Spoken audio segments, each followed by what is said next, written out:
Перим радиосунда жаңылыктар. Жаңы сааттын башында жаңылыктар түрмөгү өз кызматын улантат. Студияда мен Абдим Матчанов. Саламатсыздарбы? Алгач бул чыгарылыштын маанилүү делген кабарларынан кыскача чыгарылыш. Таштандыларды сорттоочу 3-пункт ишке кирди. Айсулуу Тыныбекова Хорватиядагы эл аралык рейтинг мелдештөө күчүн санайт. 6 мамлекет менен 4 өкмөттөр аралык макулдашуунун долбоору иштелип чыгууда. Ош облустук филармониясынын директорлугуна конкурс жарыяланды. Алдыда ушул жана башка маалыматтар кененирээк.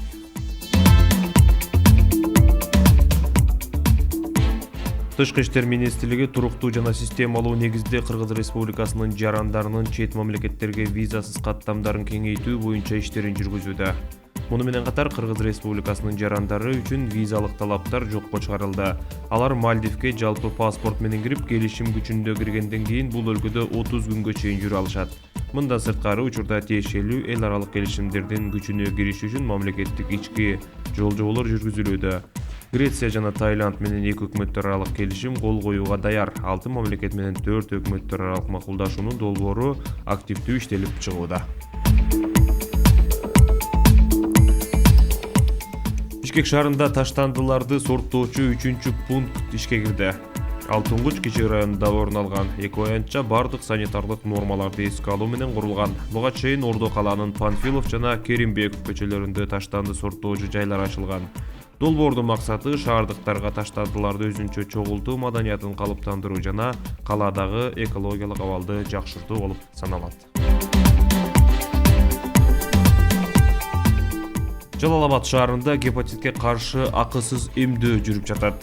Эмдөөдөн 23 жаштан 65 жашка чейинки жарандар өтө алат. Эмдөөдөн өтүү үчүн жарандар шаарда жайгашкан үй-бүлөлүк дарыгерлер тобуна кайрылып, дарыгердин көзөмөлүнөн өтүүсү абзел.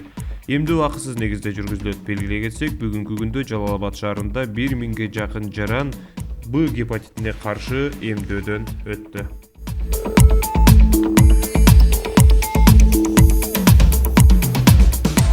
Бүгүн 3 февралда Кипресте Кара суу базарында соода жүргүзгөн ишкерлер менен жыйналыш болуп өттү.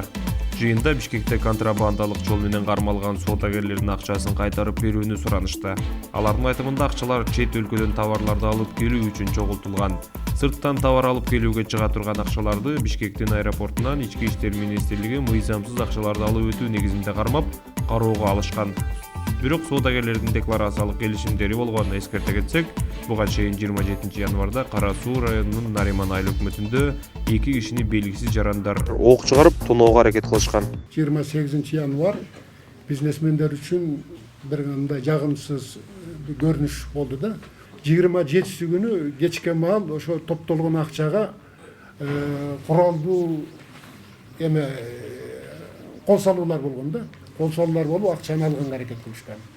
Натыйжада 2 бала ошол акчаны сактап жүргөн, сопровождать этип жүргөн 2 бала жаракат алган. Бүгүнкү күндө дарыланып атышат. Кудайга шүгүр жакшы. Анан биз ойлойбуз, укук коргоо органдары ошол кол салгандарды табат го деп ойлойбуз. Себеби куралдуу кол салуу болгон.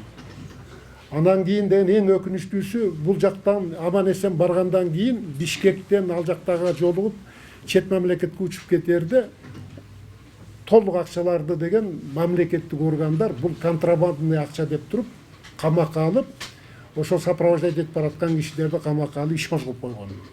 Урматтуу президентибиз Садыр Нуркожоевдон суранабыз, ошо иштерди бир иликтеп берсе. Азыр уктук, мына Кудайга шүгүр, акча урдалбаптыр. Эми урдалып кетти деп үйдө давление болгондор канча экен, ушу бардыгы жөндөн жөн турбайт да бу жерде. Бардыгы ишмер азыр токтоп жатат да. Эми эртең товарлары сезон өтүп кетсе, товарлар урдалгандан беттер болуп калат да, эмики жазга дерин. Ушуга эми неме болсо, илажсыз болсо тезирээк иликтеп акчаларыбызды кайтарып бергилер. Жыйналыштын жүрүшүндө укук коргоочу Бекболот Калабеков жана жеке ишкер Зафар Рахманов өз ойлорун билдиришти. Өткөн жылы адамдын жүзүнөн тааныган видео камералардын жардамы менен 3431 кылмыштын жана жоруктун бети ачылган. Бул тууралуу Ички иштер министрлигинин жыл жыйынтыгын чыгарган коллегиялык жыйынында белгилүү болду. Мекеменин маалыматына ылайык ар бир факты боюнча мыйзамдуу чечимдер кабыл алынган. Камералардын аркасында Ички иштер министрлигинин коомдук коопсуздук кызматынын оперативдүү башкаруу борбору тарабынан өлкөдөгү кылмыштуулуктун абалы реалдуу убакыт режиминде көзөмөлдөнүп турат.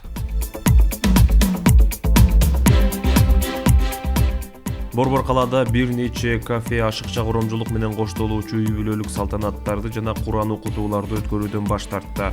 Борбор калаанын мэриясы 2 февралда билдиргендей, Ленин жана Свердлов райондук акимчиликтеринин өкүлдөрү ири кафе жетекчилери менен жолугушуу өткөрүштү.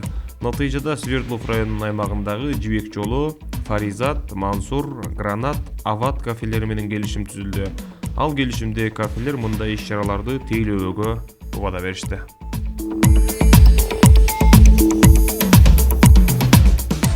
Өткөн жылы Ички иштер министрлигинин УНА мамлекеттик мекемесинин ишмердүүлүгүнө бюджетке 1,4 миллиард сом түшкөн. Бул тууралуу Ички иштер министрлигинин жыл жыйынтыгын чыгарган коллегиялык жыйынында белгилүү болду. УНА мекемесинин аймактык бөлүмдөрү транспортту жана айдоочулук курамдык каттоо боюнча калкты тейлөөнүн жаңы пункттары, башкача айтканда автоматташтырылган калкты тейлөө борборлору иштей баштады. Мындай борборлор Ош облусунун Кара Суу жана Ноокат райондорунда, Бишкек шаарында ишке киргизилген. Ошентип жыл ичинде УНА мамлекеттик мекемесинин ишмердигинин мамлекеттик бюджеттин кирешесине бардыгы болуп 1 миллиард 473 миллион 695,5 миң сом түшкөн. Мындан сырткары транспорт каражаттарын каттоо жаатында адамдардын бетинен тааныган Face ID модул иштелип чыккан. Ал сатуучу менен сатып алуучунун ким экендигин таанууга мүмкүнчүлүк берип, транспорт каражатын каттоодон өткөндүгүн далилдейт.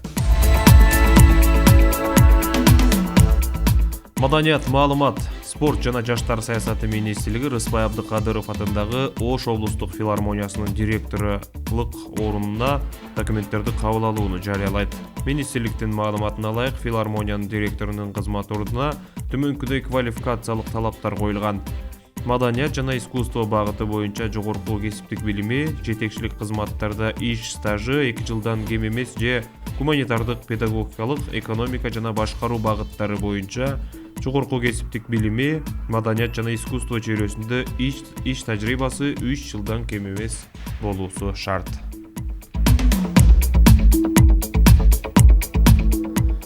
Ысык көл районунда мурда соттолгондор арасында рейд өтүп 15 кылмыштын бети ачылды. Маалыматка ылайык, алдын алуу иш-чарасынын жүрүшүндө райондук милициянын каттоосунда турган мурда соттолгон өзгөчө оор кылмыштар үчүн мыйзам жообуна тартылып, абактагы мөөнөтүн өтөп келген жарандар өтө кылдаттык менен текшерилди. 4 күндүк алдын алуу иш-чарасынын жыйынтыгында Ысык көл райондук ички иштер бөлүмүнүн кызматкерлери тарабынан мурда жасалган 15 кылмыштын бети ачылып, баңгизаттарды мыйзамсыз жүгүртүүгө байланышкан 4 кылмыштын бети ачылган. Ошондой эле соттон жана тергөөдөн жашынып жүргөн 3 кылмышкер кармалган деп айтылат маалыматта.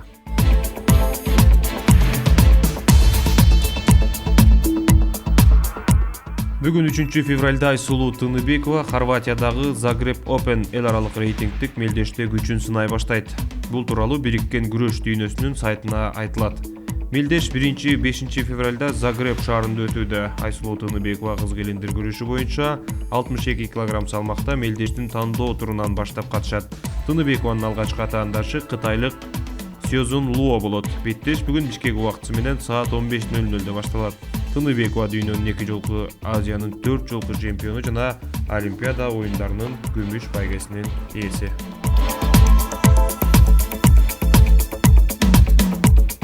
Соңку саатка алынган маанилүү делген кабарлар мынашылар. Бизден эч кайда алыстабаңыздар. Эфир аркылуу амандыкта көрүшөлү.